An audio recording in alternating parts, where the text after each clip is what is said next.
Wala pang bagong trial spokesperson ang defense team ni Vice President Sara Duterte.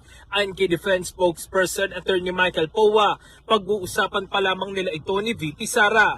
Una nang inamin ni Powa na mahirap pagsabayin ang pagiging abogado at tagapagsalita ng defense panel dahil bukod sa legal works, kailangan din niya magbigay ng mga pahayag sa media. Kung magpapasya naman ang kampo ng bise na magtalaga ng bagong spokesperson, sinabi ni Powa na agad nila itong ipakikilala sa media.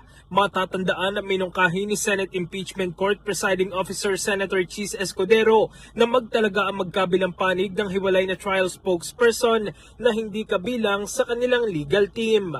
In the heart of changing lives, ako si Brigada Jigo Custodio ng 15.1 Brigada News of Manila, the Music and News Authority.